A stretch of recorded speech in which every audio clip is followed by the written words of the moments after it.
good afternoon. Welcome ulit sa aking channel.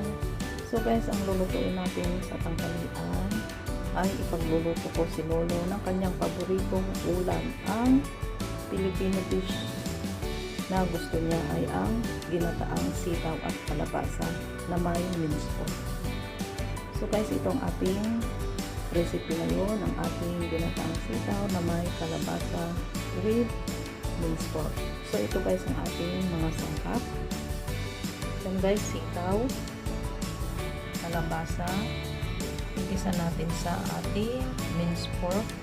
Ito guys, 3 cloves na chopped garlic, 1 medium red onion, slice na luya. Ito guys, ganyan ang pagkaliwa ko. Yan, asin, asukal, paminta, at yan guys, isang latang coconut milk. Wala ko kasing fresh dito guys, kaya ito na lang, isang lata is enough. At gagamitan din natin guys ng mantika. So yan guys ang ating sangkap sa ating recipe. So guys, mag-start na tayo magluto. Samahan nyo ako guys na ipagluto si Lolo ko na paborito niyang Filipino dish.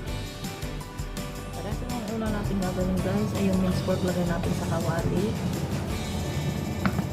Hintayin natin ito na ay magmantika guys.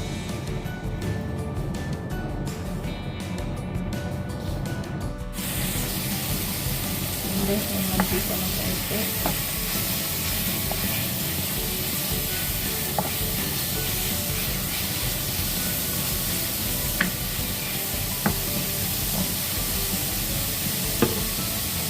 Bali hindi enough ang mantika, kaya dagdagan natin.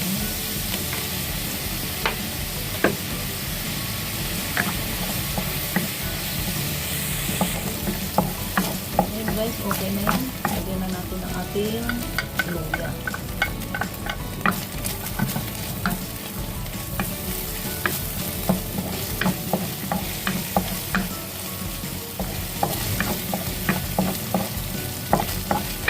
Ang ating bawang.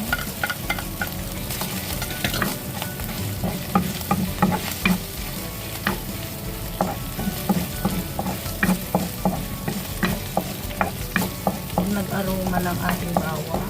Lagyan na natin ang ating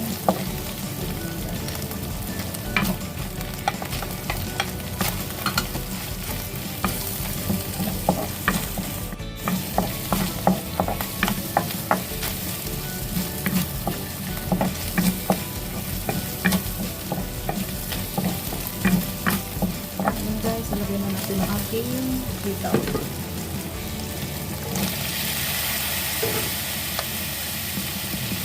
Ating paminta.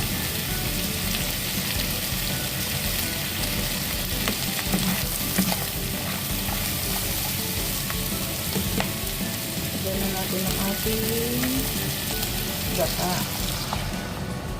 Isang latang gata at kalahating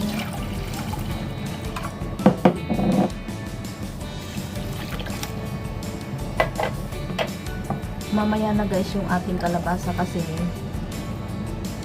dahil ulam ni Lolo ito, kailangan kong lutuin ng malambot ang ating sitaw. Kaya yung ating kalabasa, madali lang lutuin yun, mamaya na yan.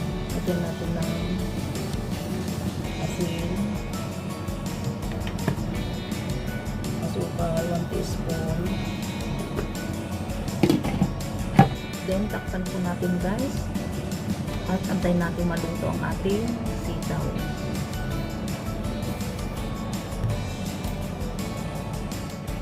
Check na natin guys ang ating sitaw.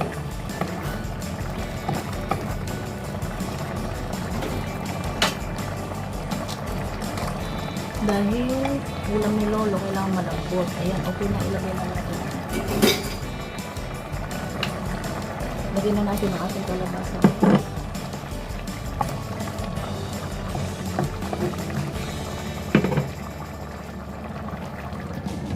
Takpan uli natin at lutuin natin hanggang lumambot ang ating kalabasa. Huwag mo natin dudurugin ang kalabasa. Kailangan every time i-check natin para hindi dumikit yung niluluto natin sa ilalim ng kawali.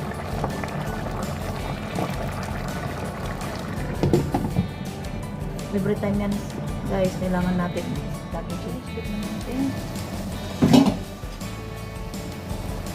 Yan, okay na yung ating kalabasan. Tikman na natin yan.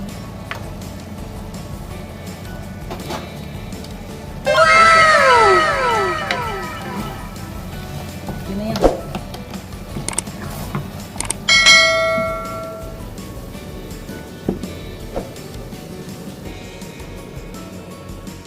Ito na guys ang ating finished product.